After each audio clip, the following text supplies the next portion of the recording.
This is the Power Producers Podcast, where we are refining and redefining the sales game. Rule number one is you have to believe in yourself. You're the only one who doesn't think you belong in this appointment. The prospect has already validated your existence by scheduling time with you. Get it through your head you belong here, go in there, crush it, and close the deal. A place where sales professionals can come to learn from other sales professionals and thought leaders that have mastered their craft. The difference between a good salesperson and a best-in-class salesperson is only 2 minutes. By spending an extra 2 minutes on what you might think is a mundane task in the sales game, you separate yourselves from the pack, you grow your book of business, you close more deals, and you retain your accounts. As well as their peers who are still striving for perfection to achieve their why. I have a wife and 4 kids. Failure is not an option. Real sales professionals, real stories, real results. Are you ready to feel the power? Hey everybody, welcome to the Power Producers Podcast, where we're refining and redefining the sales game. And today we are blessed to have Mr. Jack Wingate from ALLCHOICE Insurance in North Kakalaki on the podcast. What's going on, Jack? Not much, man. Another beautiful day in North Carolina. I would like to go play some golf, but that's not going to happen. What's the weather like up there right now, man? Because it can get kind of wonky this time of year. So we had snow last week, a lot in the mountains, flurries where I'm at, but I think today's supposed to be like 50-ish. Yeah, that's what I'm talking about. That's crazy. It's like 50 here today or something like that. Gray and it looks like we're up north. What part of North Carolina? So right now I'm in smack dab in the middle, so Winston-Salem area. Okay. Yeah. Got it. What's the name of that place? There's a restaurant there that has ridiculous shrimp and grits that they make with Village pimento. Tavern. Yes, sir. It's right down the Yes, street sir. from me. Big fan. Yeah. Big fan. Good place. Obviously. Yeah. Evidently, so there's 2 in Winston-Salem, and I can't remember all the other places, but I know a guy who knows the guy who started it. And I was like, why are there restaurants? If you look it up, Village Tavern on the internet, you'll see he has he's got one in Scottsdale, I think. I was like, why are all these restaurants in odd places? He's like, it's every place he has a house. I was like, oh, okay. There you go. Well, that makes sense. Yeah. There you have it. I will tell you the reason why I understand the weird weather patterns in North Carolina this time of year is probably the single worst property claim I've ever had in my career happened because of that weird weather. I had an account that was up in Nashville, North Carolina, and the storm had come through and put a bunch of snow down, and then the next day it got up to like 50 degrees and it all melted, and then the next night it dropped back down and snowed again, and we had an issue with the weight of the snow and the ice on the roof caused the roof to collapse on the 4 pillars that were holding it up, and it was a chicken laying facility, so an egg laying facility with a bunch of chickens. They were all dead. I mean, there was no way to salvage the birds. And this was several years ago when the avian bird flu outbreak had happened and it finally made it to the United States. And it didn't hit that part of the country. It was pretty much isolated to the Midwest. And so these people lost an entire laying house in prime time. And it took us 1.5 years to adjust that claim, even maybe closer to 2 years, because they needed to let the market run to understand what the price of eggs was going to do because of the impact of the bird flu on the business income side of it. If we would have written, the way that we had set it up, we had a matrix for the birds where if it was a layer, a pullet, or, a bird that was getting ready to be out of service, they each just had a line item for price. The birds wasn't the expensive part. It was the business income piece of it. And we had to let the market run and see what it was going to do before we could actually settle the claim. Originally, the carrier came in and offered them like $685,000 or $785,000, and it ended up settling for like 1.8 or 1.9 million. It just seems low to begin with. Yeah. Yeah. Well, that's what they did. I mean, that's how they operate. Yeah. Yeah. Yeah, they're like a debt collection company that's willing to settle you at the end, except in reverse. They lowball you on the front end. Right.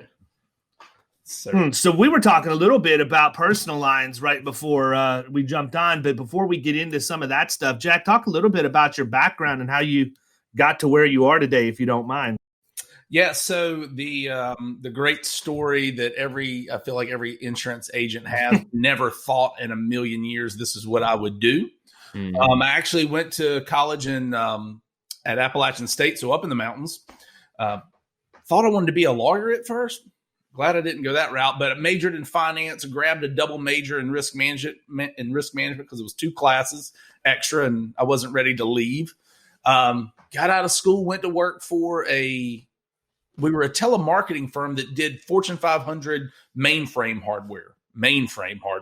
So, fun times. I knew good money in it, but didn't like it. I had a buddy who had been a lifelong, his whole family was in the insurance business at North Carolina Farm Bureau. So he got me in, and I stayed there for 2 years. It's Farm Bureau up here, at least, is a great place to start. They give you like a book of business. They kind of train you up on how to do personal lines and really small commercial. Stayed there for 2 years. I'm not built to have someone tell me what to do. So I started ALLCHOICE 2 years later, which was the year, 04. Yeah, that's right. August of 04. So kind of done that. Been doing this now for a while. We've got 4 locations, which sounds bigger than we really are. My business partner, who's more advanced in age than I am, he'll be retiring here in probably another year and a half. His whole family moved to the beach. So I finally talked him into, hey, you can do business from anywhere, move to the beach. So we opened our beach office, and then especially these days, right? I mean, yeah. Well, and bless his heart, he's not old. Mike's 60, but technology wise, he's 90,000 years old. Yes, my dad is the same way, man. He can't figure out Venmo. He calls me every time. Yes. Can I just go ahead and throw out there that the guy who is doing the Progressive commercials right now that trains you not to be your parents are my all-time favorites. Yeah, I literally about pissed myself. I literally almost pissed myself the other night when he ended the commercial, and it's like, okay, now we're going to open a PDF. Who's up next? And like everybody gets the alligator arms and step back from the computer. I mean, how many people have had to coach their parents through like opening an internet attachment? Those things are so dead on, man. Yeah, I absolutely love those commercials. Oh, they're genius. Yeah. So he, he's the old school salesman. So he will go and people will do business with him to shut him up. Like, look, okay, I will buy this. Right. So he's very good at what he's done.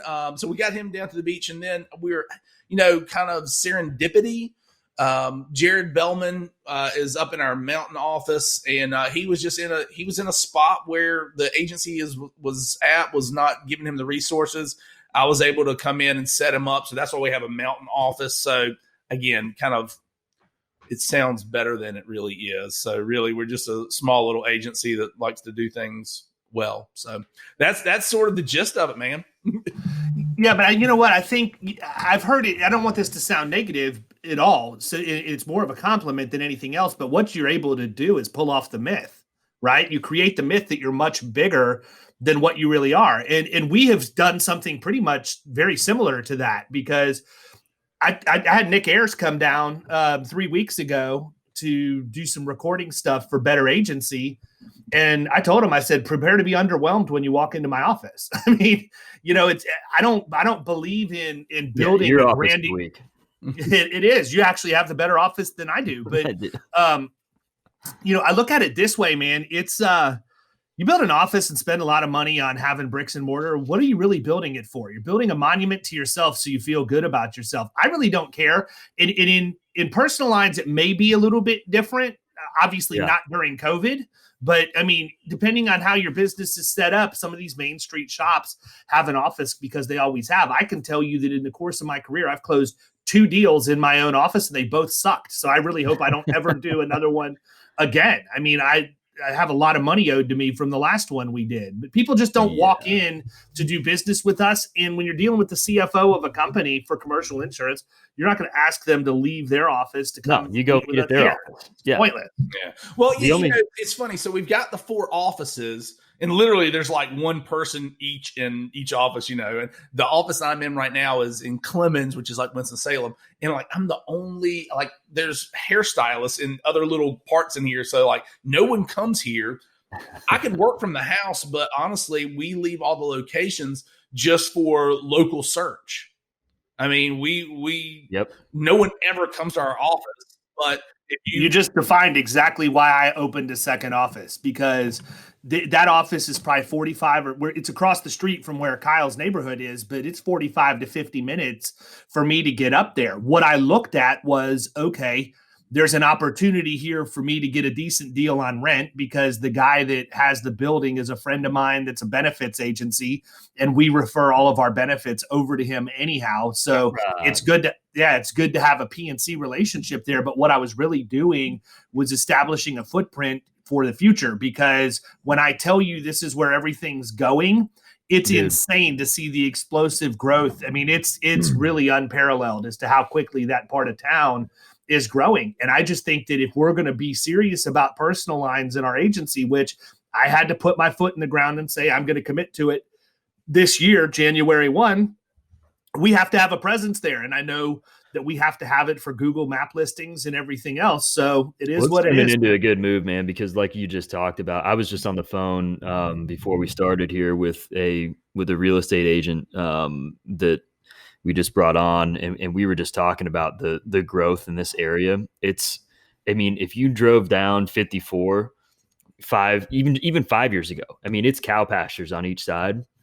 Not anymore, man. There's community after community and shopping center and plaza after plaza. And it's continuing to spread, north, because we're about a half hour north of Tampa here. So it's not like we're, far away, but we're still, not super close. It's like a spider web, man. It just keeps going. It's crazy.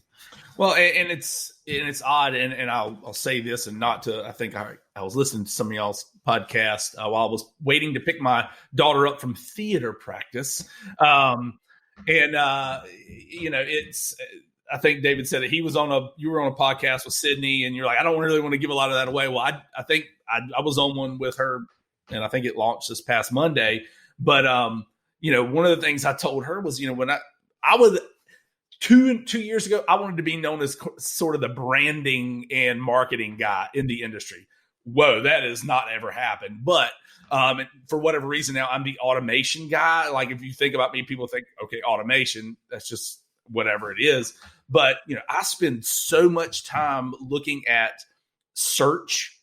And if you're wanting to drive personal lines like you guys are, man, having that location where you're wanting to do business it's like one of the top 4 ranking factors of Google. Like, proximity is, you can't beat proximity.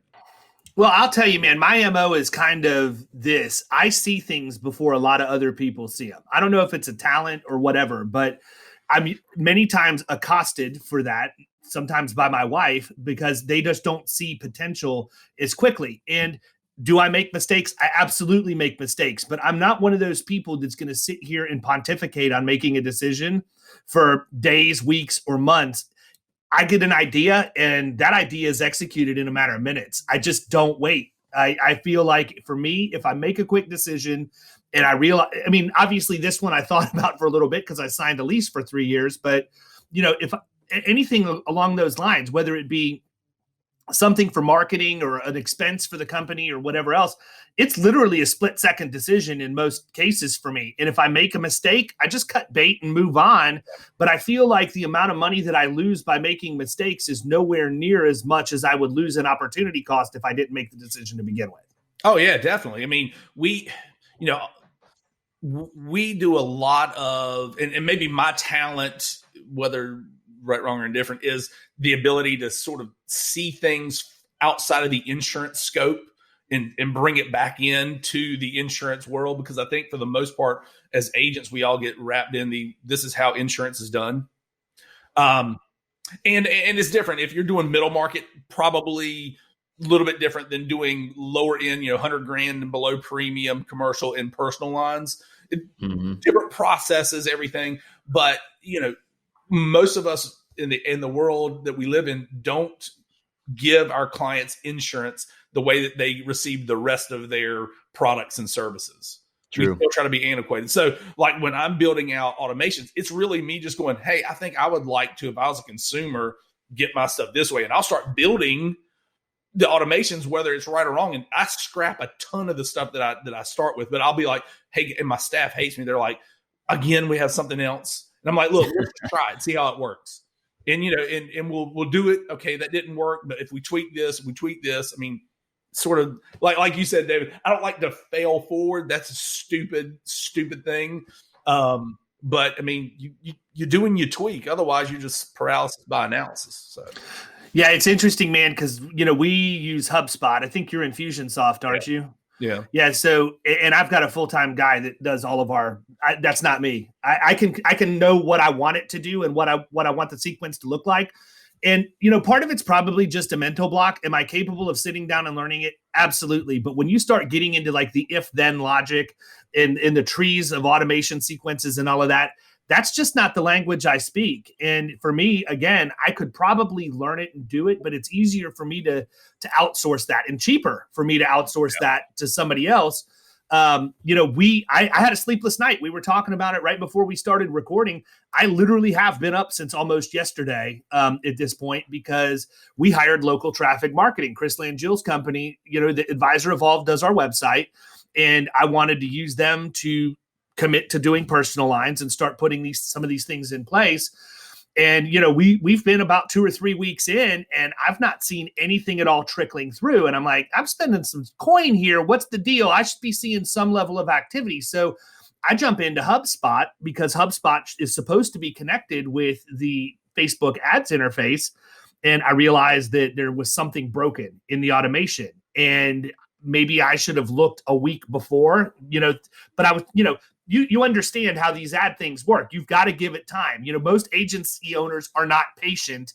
You know, they think, oh, I'm spending $100 on Google ads. I better have 16 leads today, right? Yeah. You have to let it build. So I gave it a couple of weeks, but I've also been around the block enough that I'm like, this isn't quite right. We should have seen some stuff coming in.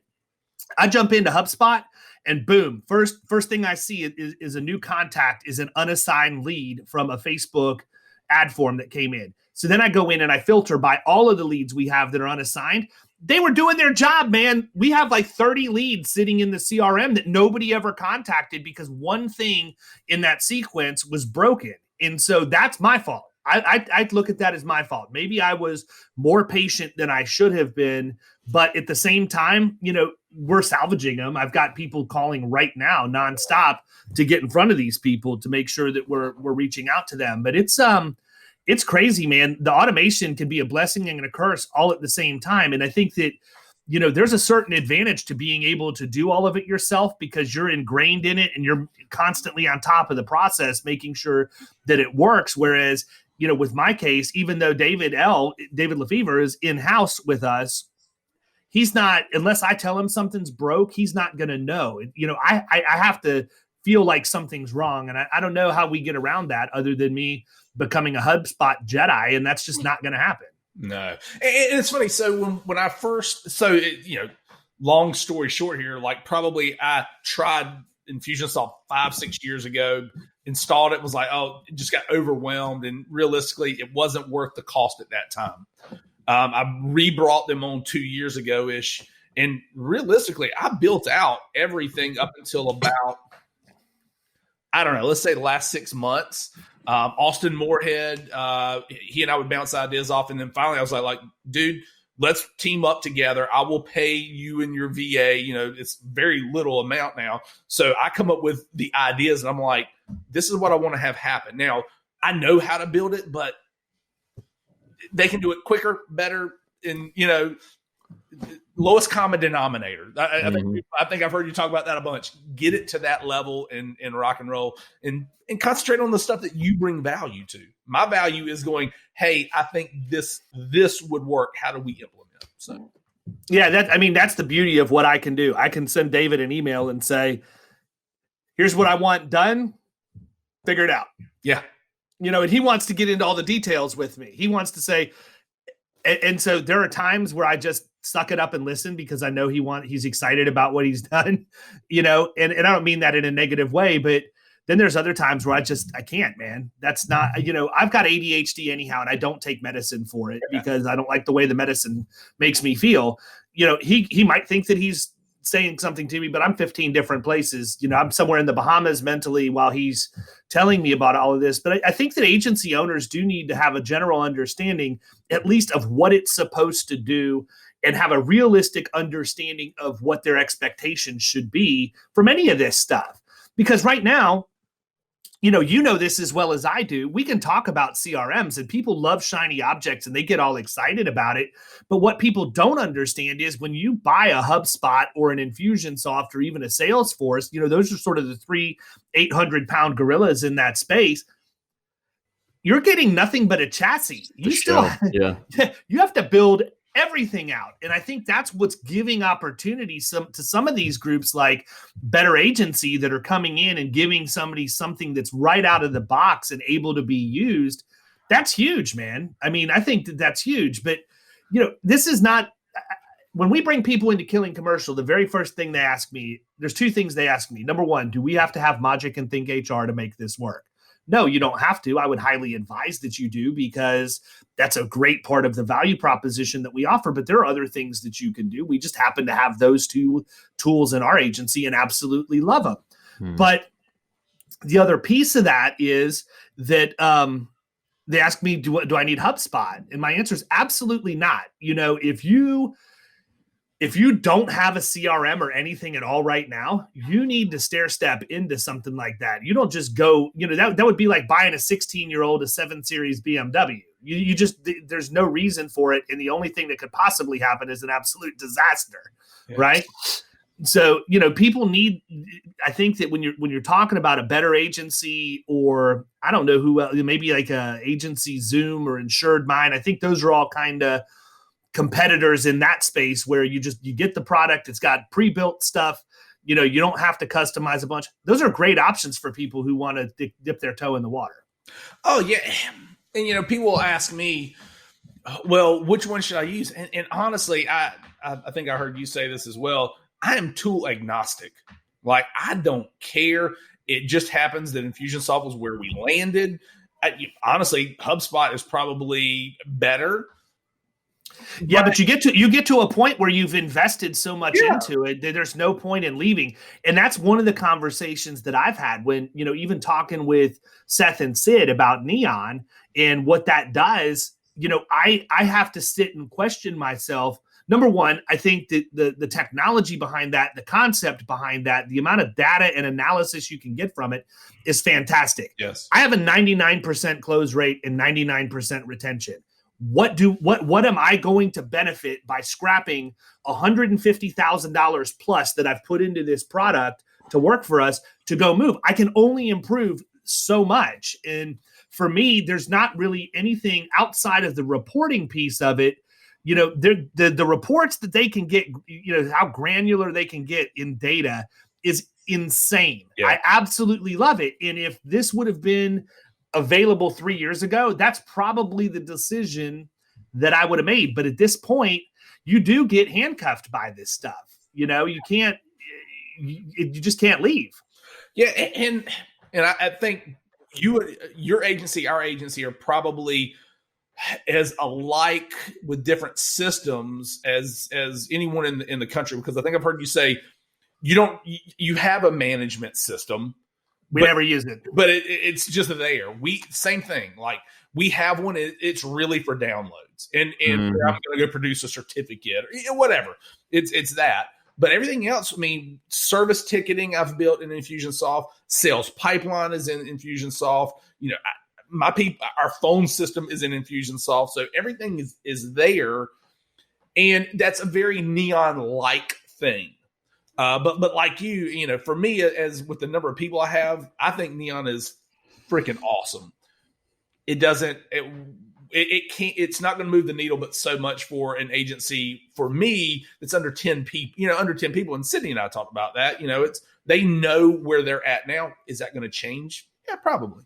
Yeah, at some point in time. But and the problem is, from what I understand, that if you're 10 or less people, you can't get on the system anyhow because Varuna won't let you do that. That's what happened with Bradley Flowers. Right. You know, Bradley was getting ready to move Portal into Neon, and then all of a sudden Varuna came back and said, oops, sorry, can't do that. We have to have 10 seats or more. So now he's actually looking at HubSpot. We talked about that this morning, quick before I got ramped up. But, you know, it's I told Sid and Seth both, I'll be a mouthpiece for you. I absolutely love what you guys are doing. I'll do everything I can to help you. But I mean, I think it's important for everybody that's listening to this to realize that, you know, when people ask me which system they should get, the answer is simple. It's the one you're going to use, period. And if you need a simple user interface without a bunch of customization and everything else, then get something that works out of the box. If you want to make this a long-term play and an investment into your agency, because it is an investment. Yes. If you've heard me say it, you've heard me say it 100 times. Technology is an investment. It's not an expense. Correct. We will get a return on technology. I don't get a return on my electric bill, really. Okay.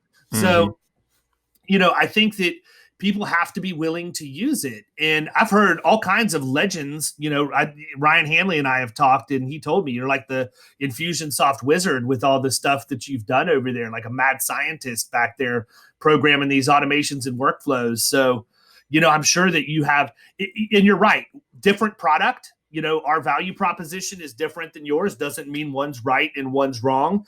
Different, you know, lines of coverage that we're going after. But if we were to look at the skeleton of what we've built, I have a feeling that we're pretty much dead on the money. Just with, I have HubSpot, you have Infusionsoft, because we do exactly the same thing. All of our ticketing comes through the CRM. All of our sales stuff comes through the CRM. We have in and out texting through the CRM. Phone integrates with it. I mean, we have just built our whole agency around that. And until we solve the download issue and being able to get, you know, downloads to integrate with a CRM as opposed to an agency management system, they're always going to have to coexist. I have HawkSoft, and it literally is used for downloads and accounting. That's it. Mm-hmm. Yeah. And for us, literally, it's just the downloads and like, oh, here's my book of business. Here's the book of business premium. Yep. And that even in itself is not an accurate report. I mean, you're depending on so many different things. Did it download? Blah blah blah blah blah. But yeah, it's when people come to me and they ask what system to use, I'm kind of like you. If all you're looking for is to touch and feel on your clients and a little bit, then you need to use, if you're doing nothing, grab Agency Zoom, grab Better Agency. I'd probably go with Better Agency just because, you know, Nick and Preston know the insurance business. But if you're really wanting to move forward, then you've got to, it's not going to be easy. And you've got to start with, what is the first problem I need to solve? You know, and start building from there, because it can become inundated. You can get inundated with just what to do because you can do so much. But I can tell you this, I would say that I run lean because I'm a tightwad anyways with staff, and I know I'm not a good boss, but I'd say our automations are at least a person and a half. Oh, see, I think we've got 4 people replaced. I'm probably so, yeah. So what kind of automations do you have in place then? Are you guys, first of all, are you guys personal only, or are you doing commercial too? No, so it's funny. I think as of end of last year, we're 68% commercial premium. Oh wow, okay. But it's realistically it's $100,000 accounts and below, and most of that commercial is in that 20 to 30 grand range and below. Mm-hmm. And then the rest of it's personal lines. So, so I can treat commercial very similar to my personal clients. You know, some of the wording is going to be different, but realistically, the flows are going to be about the same. You know, messaging is just tweaked a little bit. But realistically, so the thing that we started on was the sales pipeline and really honing that in. So when we started, it was 4 stages of the sales pipeline. That is, I think, expanded to 8. Mm-hmm. Why 8? Why 8? It's because the messaging is different. And we experienced that exact same thing, especially when you're dealing with personal lines, man, because what happened is, so with commercial, it's really simple for me. It's lead, suspect, prospect, closed won, closed lost. Now we have a couple of different tweaks to that. So we've probably got 5 or 6 columns, if I remember right. from the way that dashboard looks. You get over to personal lines, we have one that's got like 14 columns that it could go in, because we created columns for request requote or modification requote, submitted for modification requote, ready. It's terrible. We have to go back and streamline that, but we were trying to capture how much time we were losing because we weren't accurate the first time, or, we weren't getting the right information or having the right conversations, because even though I have experience with personal lines, it's so old that it's almost like speaking a foreign language, and the workflow is completely different. Yeah. Completely different, especially when you're dealing with cold inbound leads, right? I always laugh when we contact somebody who has filled out a form on the internet and they tell me they have no clue they filled out the form. Like, you filled this out 5 minutes ago, or less. You don't remember doing that? How is that even possible? Are they just straight up lying, or is it possible that they actually didn't do it and somebody's just like... we experienced that too when we tested some Facebook leads. Mm-hmm. It's a different intent. They're in a different part of the funnel. And when you get those leads, a lot of times you're getting them because they somehow or other fell into something. And again, like you said, you at least put your name and something and hit submit. Right. So, you had to have performed some sort of action. Like, how do you not remember that? Well, I mean, it's not like it's just their name, right? If you go boost a post on Facebook, you're going to have people from all over the world hitting that, right? I mean, I understand what they're doing. I also think it's kind of shady. I mean, it helps the algorithm. It helps your stuff show up in the news feed and all of that. But if I've got 15 people from Nigeria that like my post or now like my company's page because we boosted something, that's not the intent that I'm after. No. We're talking about a form where somebody has to put their name, address, email address. Like, how did we get your phone number, lady? Yeah. It's nuts. And it's funny because so when we started implementing originally the sales pipeline in Infusionsoft, it was based off of our need to get to someone from Facebook really quick. So that's where it started. Like, okay, we just need to get stuff out. But now it's to the point where we really have a need to contact. We've gotten a lead, and it just starts messaging like, hey, we need to get in touch with you. As soon as we contact them, we get something out. It goes into like submission prep, just basically info gathering. That lasts very, very little amount of time. And then we go into out for quote because we found that people would be like, well, I went somewhere else because I didn't know what you were doing. I didn't know if you were working on my stuff. So literally we built messaging to like, hey, we're working on your stuff. Oh, out for quote. Hey, we sent it out to our quote team to get this done. I mean, there's just sort of... Isn't that crazy though, that people are like, and that's all 100% in my opinion, due to the 15 minutes or less, with the gecko. Like, I mean, that has to be where that mindset is coming from. Well, think about your buying experience when you buy a pair of shoes, whatever you want to buy. You know that if you go to Amazon, you know exactly how it's going to work. Yeah. And there's an expectation that's been built. I'm going to research it, then they're going to do this, and then I'm going to purchase, and then I'm going to get an email. I mean, we just built that into all of our different things. And where we found people would fall off, we would either add a stage or amend messaging just to keep them engaged. Because if you set the right expectation, I don't care if you're commercial, personalized, what, you set the right expectation, people are good generally with that. I make them know up front, if you want quote in 15 minutes or less, I'm not your guy. Right. This is what we're going to do. And then we fulfill the value promise that we've given them.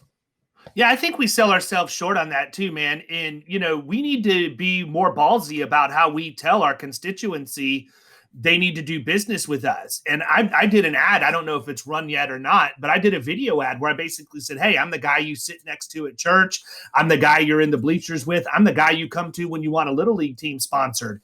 Why are you buying your insurance from fictitious characters and animals on TV when I'm the one that's really supporting your community activities?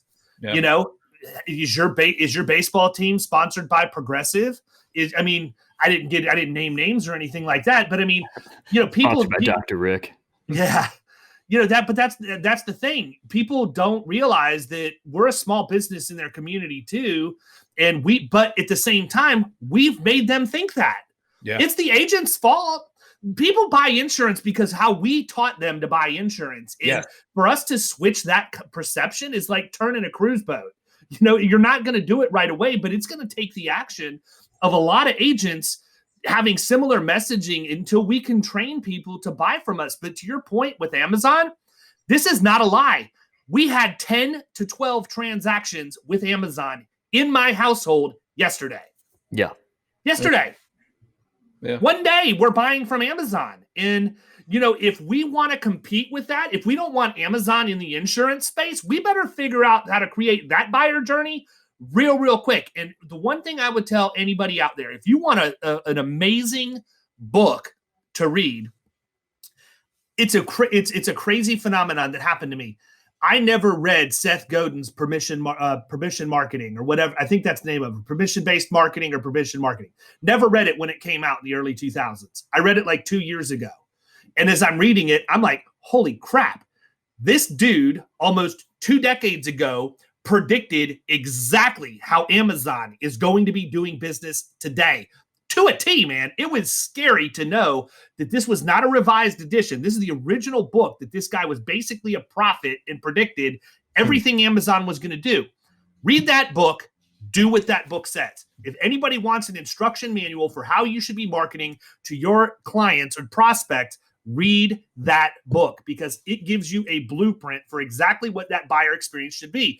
And if you think about it, it's a mental block for us that own agencies, at least for me, because to chase people around the internet seems counterintuitive to how I want to do business. I'm used to wearing the suit and tie, shaking somebody's hand, thanking them for their business and everything else.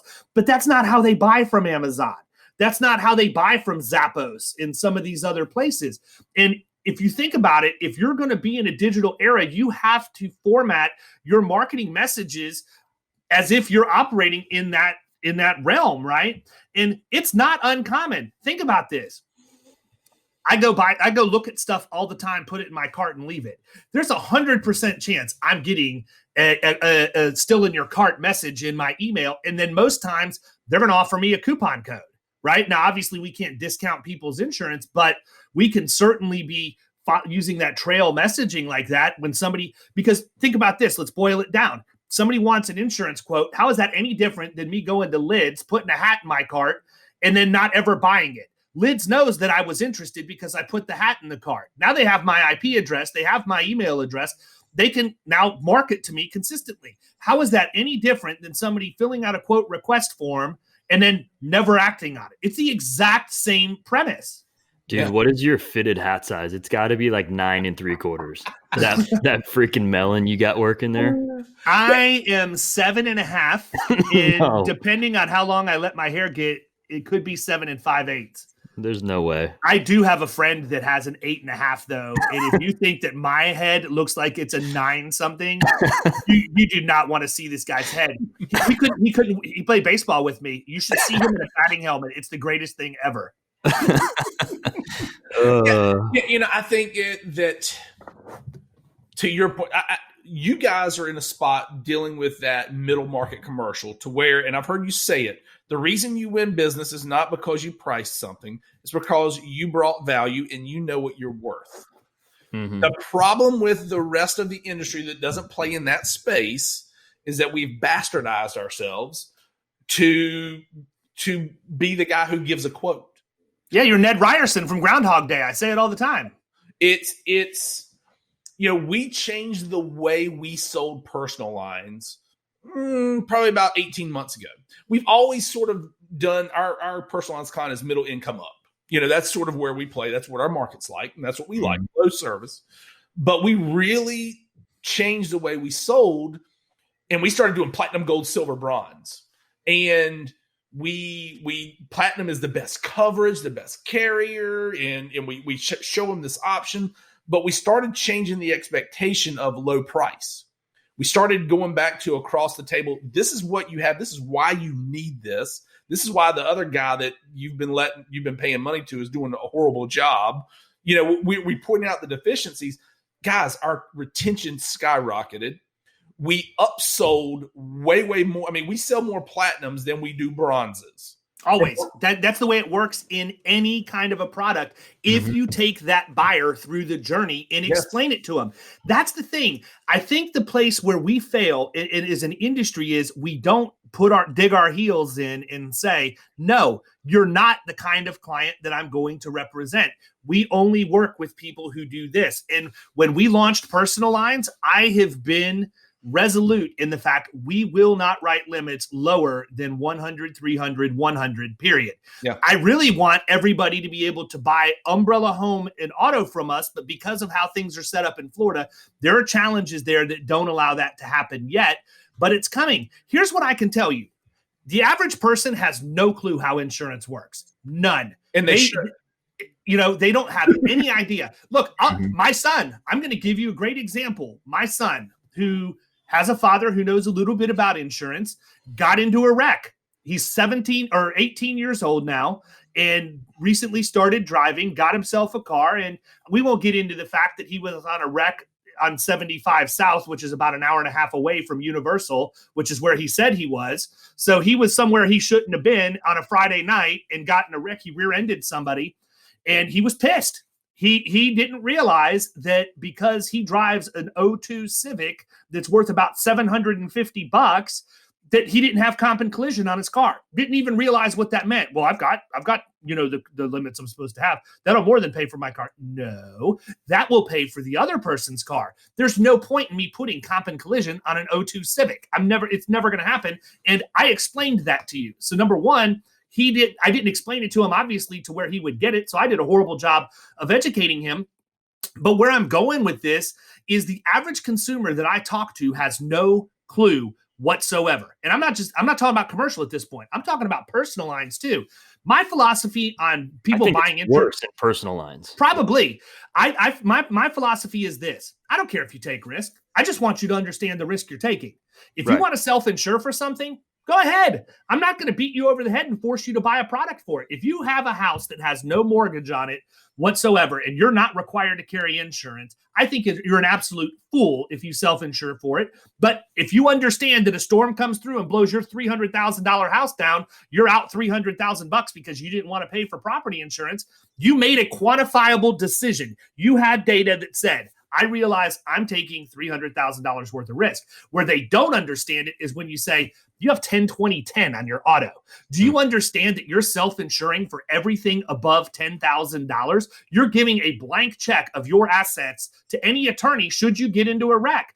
If you T-bone a soccer mom in a Mercedes SUV that's got 3 kids on the way to practice and 2 of them get injured and have to go to the hospital, your life is ruined, completely ruined. Yeah, totally. Is that really worth the 10, 20, $50, whatever it is a month you're saving? No, especially down here where people drive like crap all the time.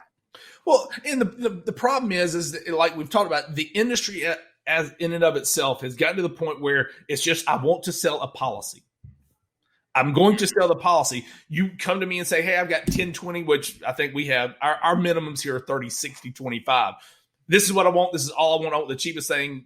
And someone on the other end is happy to take that order. Yeah. Let me see how quick I can bust it out. But then those same agents want to bitch and moan at the carriers like, oh, they don't give us the tools we need to succeed. It's always someone else's fault. Change the way you do business. Change the mindset. Become an actual advisor. And I don't like the advisor. Like, I think it's become really, really in vogue to say now. But I mean, be professional. Otherwise, don't be expected to be treated like a professional. Yeah, if my son wants to be treated like an adult, then you got to do adult things. Yeah, you don't lie about where you're supposed to be and then get in a wreck an hour and a half away. Yeah, when his car was taken away and he was grounded, he figured out really quick he was still a kid. Yeah, I don't care if you're 18 or not. Yeah, the law says you're an adult. If you want to go be an adult, go join the military. If you're going to live under my roof, now you play by my rules. Exactly. But it's the same thing, Jack. If you draw that line in the sand and you say, look, we're not going to represent anybody unless they're 100, 300, 100. There's 100% chance that our book's not going to have anything other than people who have at least 100, 300, 100. That's it. Yep. Will I close everybody that calls in? Absolutely not. Will I close what I want? Yes, because that's who we're catering to. That's where I feel the most comfortable in bringing business onto the books. The last thing I want is one of these people who doesn't understand insurance to come in, and even though you have them sign 15 forms and, you know, have call recordings and everything else explaining to them, they buy state minimum, get in a wreck, ruin their life, and now they're going to come back and try and blame me. It's not that I wouldn't have the legal proof that I need to win a lawsuit. I just feel like garbage that somebody ruined their life because they made a bad decision and I had the ability to keep them from doing it. Oh, yeah. Well, and I think that moving forward, I think our industry is at a spot within the next 5 to 8 years. You've got a lot of people that are exiting, and you've got a lot of the I'm going to call the older generation who, let's be honest, they're when you talk about the drawing the line down the middle, and I've heard you say that a bunch. You've got a lot of those people who are never going to invest in technology. Mm-hmm. And listen, why should they? They know what their exit plan is. They make more money than I do. I can't argue with it. Probably all of us combined. Yeah, do what you do, but understand your valuation will probably go down because whatever. But we've got a lot. We, the people in this room on this conversation, listening to this conversation, are all progressive, if you will, when it comes to our industry. We're going to make hay here sooner or later if we're smart, because we'll be the ones acquiring those books and really ramping up those books. I see potential in those old books.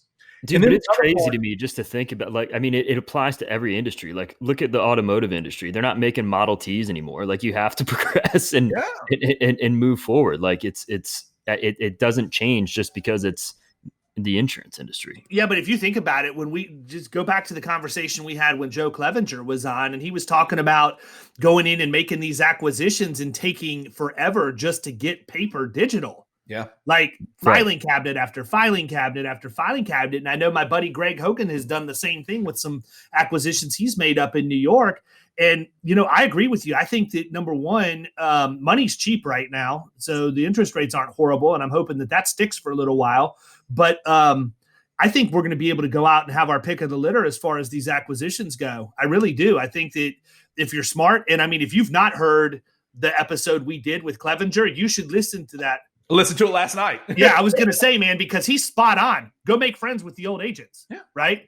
If you really want, I mean, because that's where the opportunity is. I don't want some guy that came in and built an agency using technology and automation and grew it to $1 million in revenue or even 500,000 in revenue in a few years, and he's just looking for a quick way out to go do the other thing. I don't see nearly as much potential for me to make an impact and increase incremental revenue on that as I do the guy that's been at the office at 8 o'clock every day, 5 o'clock he leaves every day. People come in, they do business with him. You know, I realize there's some risk there because it's the person that they're buying from, but I also think that the opportunity far outweighs the risk. I think the pro forma between those two looks so much better for the acquiring agency if that person is behind on technology. Yes, it's going to be some, you know, heavy lifting up in the beginning, but man, what I can do with his book of business or her book of business is fantastic. The other opportunity I see, and I actually had this conversation with one of my carrier reps, an Erie rep. And I was like, look, I said, I want to find that 1-person, 2-person shop. They don't have to be old. They could be young, whatever, that are having a hard time making it. I'll put my sales pipeline and funnel up against anyone in the nation. I feel like it's good for what we do. I can make people successful. And she says to me, Jack, you know, I think so too, but so many people are scared of you. Like, what? She said they're scared of your technology. I'm like, what? I mean, listen, I'm 45 years old. I'm the son of an electrician. I grew up doing construction work. There's no one more personable than me. I just choose to try to make things a process. In order to make things a process, you got to use some automation. So, you know, shame on me. That's my bad for that perception in our territory. But we are in North Carolina. We're behind the times. But man, I see so much opportunity and I'm looking for it. So any of you young producers out there, listen, I got a deal for you. Call me. I think that as we move forward, listen, if I could take Florida Risk Partners, Rogue Risk, Kilgo Insurance, and we could all merge, holy crap. Let's do it. I mean, you think about the talents there. You know, everyone brings their own skill set.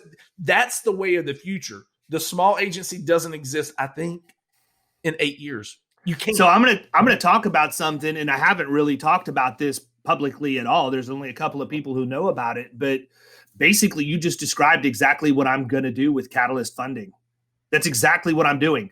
I'm building a funding mechanism. So right now, the assets that I have in that company are used to invest in seed stage and insurtech companies, to get it, as an angel investment. But I'm going to have Catalyst agency partners. And what that's going to look like is exactly what you just said. I'm looking for that team, the Ryan Hanley, to come in and be the chief marketing officer. I can go in and be, CEO or operations person or sales officer. I don't really care what my role or title is, but I'm looking to build the dream team of the C-suite that has figured out how to run an agency in today's environment. And those agencies out there, this is what I know from, and I'm taking the glasses off now. It's getting serious. Those bad boys steaming up. If I start to rip the shirt, you guys just disconnect the call. But listen, this is the idea behind that. I talk to so many agencies for Killing Commercial that want to get in. They want to make themselves better, but they just don't know how. They can't do it. 750,000 to 1.5 million in revenue, and they're stuck, and they've been stuck there forever. So my thought process is, hey, you want help? You want to be a $5 million agency? Here's what the deal looks like. Here's the C-suite. Boom. We're going to bring all of these resources to you. You can learn from people that are the absolute best at what they do. And in exchange for that, we're going to take a piece of the ownership in your agency to do that. And maybe we have a buyout in 5 years, or maybe we wait until it's time for you to sell and we maximize our return on investment. But I can build that process in the exact same digital environment that I've built Killing Commercial. And then I have a community online. So from the people that I'm going to use to educate these people, it's digital learning. I don't have to have the Jack Wingate go in and sit and talk to somebody. I would have Jack build out his education module, and he would be part of that team that is going to take ownership in the agency. And then you have everybody in an ecosystem in one repository. They can feed off of each other. And one of the coolest things we're doing in Killing Commercial in the next 2 months when our mobile app launches is we're gamifying the community. So one of the things we do is we make sure that we give geographic exclusivity to everybody who's in the program, because it just doesn't make sense for two agencies to use the same tools in the same town. But we don't compete against each other. I tell people it's collaboration without competition. Well, now we're going to get to compete. We're going to gamify our community to compete against each other, even though we don't really compete against each other. And we'll get sponsors to throw prize money and prizes in, and carriers can participate or whatever else, and have tickers with real-time results going across the board. I can replicate that for Catalyst and do the exact same thing. And it'll be not passive revenue, but the investment for my time is on the front end of the whole process and building out the infrastructure. Once I do that, I can monitor agencies' progress as they go through the learning modules, because I get a dashboard of where everybody is and make sure that they're following the framework that we set in place through the agreement when we end up going in to help them. But I think that is a huge gap that this industry needs. And for the people that don't have the cash to go out and hire a consultant, equity is a drop in the bucket, for them to bring people in that are going to multiply their agency 5 times. They're going to end up making more money by, multiples of where they would have been. It's huge. There's a huge opportunity there. Well, and, I think that the problem that most insurance agency owners have is they're cheap. They're cheap. Yeah, they're cheap. I'm cheap. Hell, I know. But we do not want to lose control. So, but what's the utopian look like where I've got David Carothers doing the commercial training? I mean, I've got the best in the world doing commercial training. I got Jason Kilgo doing call center training. I've got Ryan Hanley in the seat that he really loves in marketing. I mean, if you can, plug and play the right pieces, I mean, goodness gracious. So yeah, I agree with that. I think, and here's the other thing: carriers moving forward, they're not going to want less and less. It's harder and harder, like we talked before we came on, to get contracts, to get good contracts. And we all know that the more size matters, Yeah. Mm-hmm. So the bigger you are, the better contracts you can get or negotiate. I mean, that's a whole different, discussion for a whole different day. But yeah, I mean, literally, I in my agency, I want people to do what they're best at and just do that really, really well. It's the same theory. Right. Everybody stay in your lane. Yeah, you're taking an agency that does not have the competency to take it to the next level. And I'm not saying they're incompetent at selling insurance. They've never been able to get past that level. They've been floundering or, treading water for 5-10 years in the same spot. They're never going to get any higher. It's the law of the lid. It's in the 2021 laws of leadership that John Maxwell talks about, right? It's the law of the lid. Your leadership's only going to get you so far. And that's where they're at. If they really want to take it to the next level and maximize their asset, you got to bring in somebody who's going to be able to do that. Now you can go in and try and hire that person, but good luck. Yeah. Why would you want to hire one person that has one specific skill set when you can hire the entire suite of people that are the best in class at what they do and get them all at once? Exactly. And then, you've worked at a big agency before. I haven't, but there's a disconnect between that Arthur Gallagher of the world and they're good for what they do, I would assume. But if you had a small agency feel with the big agency size and the entrepreneurs inside it, oh man, that gets real scary to the BB&Ts or whatever they're called now, Arthur Gallagher's, Marshes of the world, because we'll go in and whoop their tail in the big accounts, and then we'll take all the rest of it too because we're still personable. I mean, and we'll refuse to sell to them, which only drives the valuation higher and makes them more nuts. Exactly. Yeah, absolutely, man. So that went in a different turn, but that was good conversation, for sure. So, this is what I would ask you if you were giving anybody advice today, as far as one thing. Let's just say they were that agency that's sort of stuck.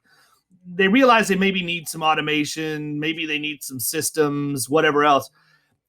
To me, the journey, I'm going to ask you how you would advise them, but to me, the journey is very similar to what it is when you're going to onboard a VA. Okay. And here's what I mean by that.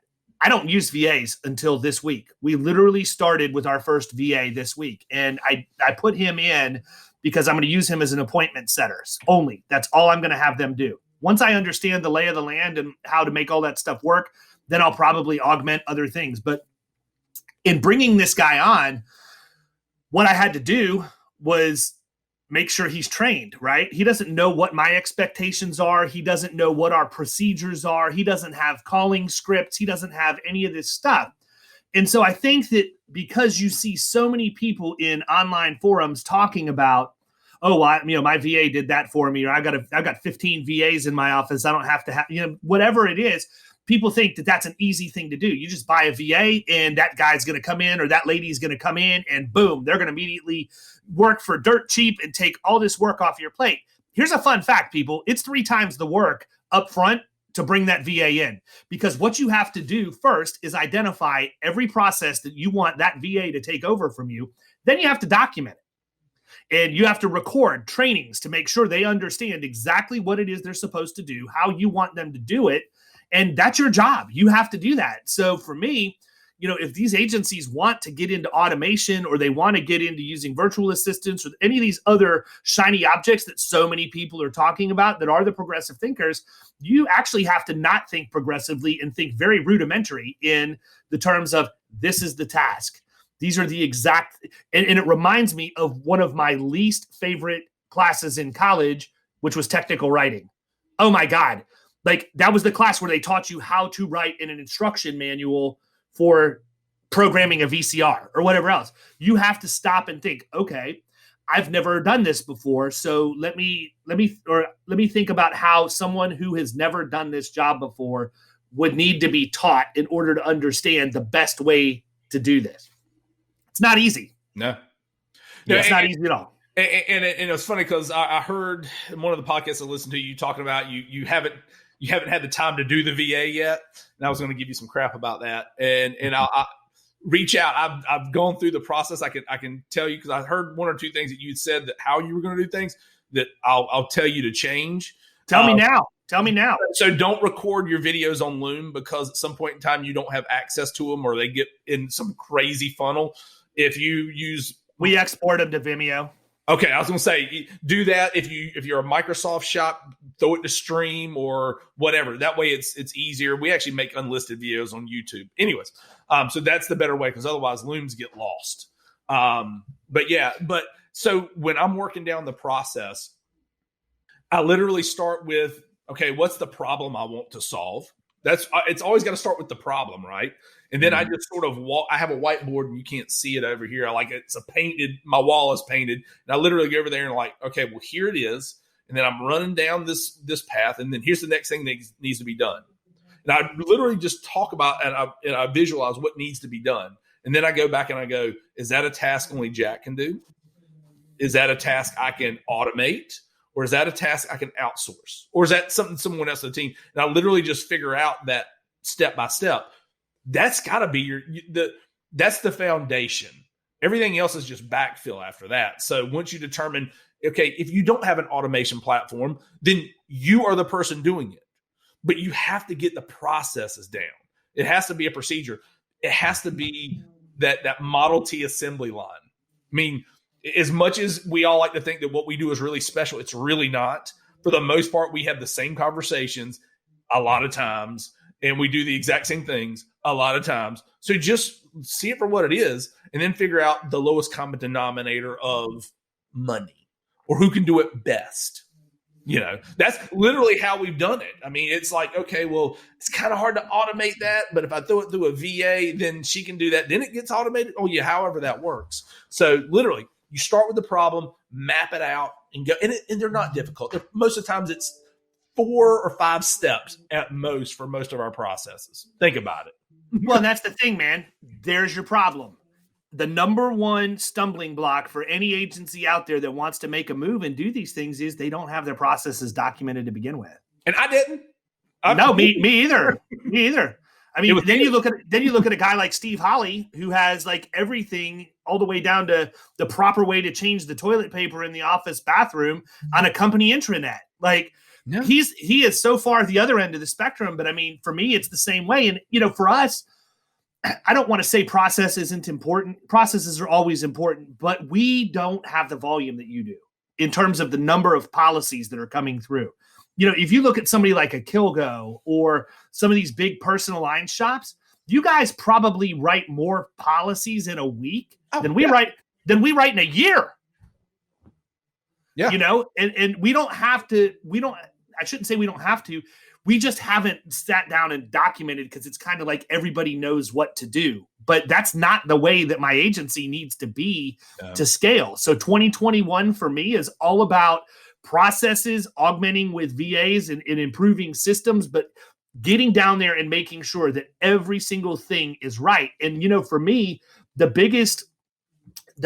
best thing that's happened to me is that I just got done recording 75 videos for Keeping Commercial, the second segment of the commercial training. Killing had 60. This one had 75. And Keeping is everything that happens after the sale, because what I didn't realize is if these people had never sold middle market before, they don't know how to onboard and service it. They don't understand all of the risk management aspects of it and everything else. So I basically had an oh crap moment and said, probably need to teach them that too. So we threw that into the mix. But in going through that process of teaching everything that's up here, I'm suddenly realizing, oh man, I need to make sure that my team knows that they should be doing this because this is how I do it. But there's probably a half dozen things as I was teaching other people how to do it that I know for a fact I've never even talked to Kyle about.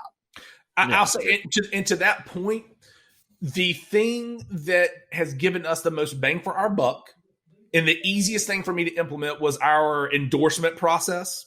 Very simple. I think it's maybe 3 steps. It's really, really simple. But what we found was because endorsements are done not on the back end, not the actual processing, but what the customer sees, it happens the same way every time now. You call in, send in an email, hey, I need to add a driver. Okay, great. We enter it in Infusionsoft ticket. They get an email that says, hey, we got your request, and it shows what the request is. We're working on it. It also sends them a text message, would be different for commercial, text message. And then if you haven't seen anything within 48 hours, please reach out to us. And then when we close the ticket, they get something that says, hey, we're done with it. Here's your endorsement copies. And then literally it's the same messaging. Mm-hmm. I personally was doing a change and went outside of the template. And guess what happened? I got a phone call. Hey man, did this ever get done? Mm-hmm. Dude, something that simple makes you look so professional, and it also cuts down on the phone calls. So, I mean, simple stuff like that. And like you said, David, you know what you want to have done, and you do it that way. But does Sally in your office do it that way? And what happens if Sally leaves, or what happens if Sally gets sick? Does it happen the same way? The customer doesn't care who's processing that stuff. They want to know it's taken care of. That's Sally. Sally's the worst. She's always out of work. Worst. So much drama. Well, listen, man, we have been going an hour, and we could easily go another hour. And so in that spirit, we'll have you back on. But I want to be respectful of your time and wrap this thing up. So much information. Tell them how to find you. Yeah, so I'm on all the social medias, although I'm trying not to be on a lot of them anymore. LinkedIn, you can always hit me up there. But listen, allchoiceinsurance.com is our website. It's jack.wingate at allchoiceinsurance.com if you want to reach out via email. Listen, I've told everyone I'm an open book. I'm an idiot who's happened to get really lucky in life, but I've made a lot of mistakes. I can tell you what to stay away from. Reach out. You can look up underneath the hood for whatever it's worth. I resemble that remark. Well, listen, man, been a true pleasure having you on. Always good talking to you, and look forward to having you back on soon. I wish you guys nothing but the best. Keep pumping. Y'all too. Keep doing what you do, man. You've been listening to the Power Producers Podcast. You can follow Killing Commercial Insurance on Facebook and YouTube. And if you want to take your game to the next level, check out our book, The Extra 2 Minutes, and our website, killingcommercial.com.